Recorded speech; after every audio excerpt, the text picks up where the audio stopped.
హే guys, hello, నమస్తే, వణకం, welcome to Bigg Boss tales. నిన్న జరిగిన క్యాప్టెన్సీ టాస్క్లో కామనర్స్ గురించి సెలబ్రిటీస్ అంతా చెప్పిన విషయం ఏదైతే ఉందో వాళ్ళు సపోర్ట్ చేసుకుంటున్నారు అనే విషయం ఎంతమందికి నచ్చింది, ఎంతమందికి నచ్చలేదు కామెంట్ సెక్షన్లో చెప్పండి.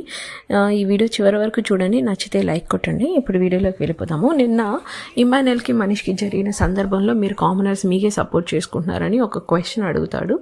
ఇమాన్యుయల్ ఒక ఎలిగేషన్ లాగా వేస్తాడనమాట. అప్పుడు దానికి మనీష్ చెప్తాడు, ఓకే పవన్కి నేను సపోర్ట్ చేశాను అంటే పవన్ కామనరు, బట్ నేను సృష్టికి కూడా చేశాను, సో సృష్టి సెలబ్రిటీయే కదా, సో అలా చూస్తే నేను ఫేర్ అండ్ న్యూట్రల్గా ఉన్నాను, నేనైతే అలా చేయలేదు అని చెప్తాడు. బట్ స్టిల్ వాళ్ళు అదే పనిగా అంటారు.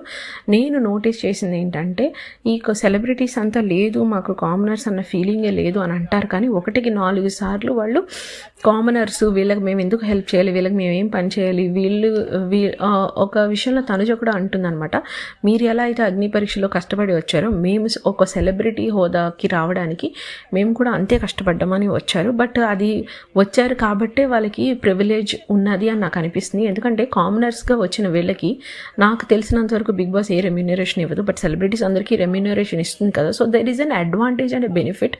అది మనం కంప్లీట్గా ఏమంటారు నెగ్లెక్ట్ చేయడానికి కుదరదు. సో అలానే నాకు తనుజ విషయంలో ఏమనిపించిందంటే, లైక్ ఎప్పుడు వీళ్ళు అంటున్నారు కదా కామనర్స్ కుక్ చేసేటప్పుడు తను హ్యాపీ హార్ట్తో కుక్ చేయట్లేదు అని, నాకు అదే అనిపించింది. గైస్, అఫ్ కోర్స్ నువ్వు ఆ ఇంటికి వచ్చింది కుక్ చేయడానికి కాదు, నువ్వు కూడా గేమ్ ఆడడానికే వచ్చావు, నీకు కూడా టాస్క్స్ ఇంపార్టెంటే, అందరితో అక్కడ ఫ్రెండ్షిప్గా మాట్లాడడం కూడా ఇంపార్టెంటే, బట్ వచ్చిన రోజే కుకింగ్ అనేది ఒక టాస్క్.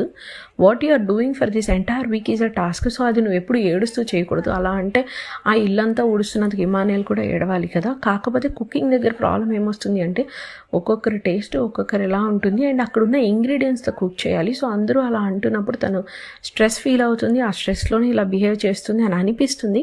బట్ ఐ థింక్ నాకు కూడా నచ్చదు ఒక నెగిటివ్ ఎనర్జీతో కుక్ చేయడం. అది అలా అంటే మనసుతో కుక్ చేసినప్పుడు తిన్న మనకి కూడా బాగుండదు. So I think that is something that she have to change అని నాకు తనుజ విషయంలో అనిపించింది. అండ్ ఈ కామనర్స్ అండ్ సెలబ్రిటీస్ విషయంలో మీకేమనిపిస్తుందో మీరు కూడా చెప్పండి. ఎందుకంటే ఈరోజు లైవ్లో మన ఇమాన్యుయల్ కూడా అంటాడనమాట భరణి గారితో, అన్న నాకు అసలు కామనర్స్ అనే ఫీలింగే లేదన్నా, అలా ఎప్పుడూ లేదు అని. బట్ వాళ్ళు కూడా గుర్తు చేసుకోవాల్సింది ఏంటంటే వాళ్ళు ఒకప్పుడు కామనరే, వాళ్ళు కూడా అలా ఒక సెలబ్రిటీ అయ్యారే అని చెప్పి. సో ఎందుకు ఆ డిఫరెన్సెస్, అసలు ఎందుకు ఆ టాపిక్స్ వస్తుందో తెలీదు. ఎందుకంటే నేను క్యాప్టెన్సీ అయిన తర్వాత కిచెన్లో భరణి గారు తనుజ గారు మాట్లాడుతున్నప్పుడు కూడా తనుజ గారు అంటారు, నాకు సంజన గారు గెలిచినందుకు హ్యాపీయే, at the end of the day సెలబ్రిటీయే గెలిచింది కదా అని. సో వాట్, అది సెలబ్రిటీయే గెలిచిన మనీష్ అన్నట్టు అది గెలిపించింది ఒక కామనరే కదా. సో ఐ థింక్ ఆ ఇంట్లో అందరూ ఈక్వల్ అని చూస్తేనే బాగుంటుంది అనిపిస్తుంది. సో ఈ కామనర్ అండ్ సెలబ్రిటీ కాంట్రవర్సీలో మీకేమనిపించిందో కామెంట్ సెక్షన్లో చెప్పండి. If you please like this video, please like, share and subscribe guys. Bye.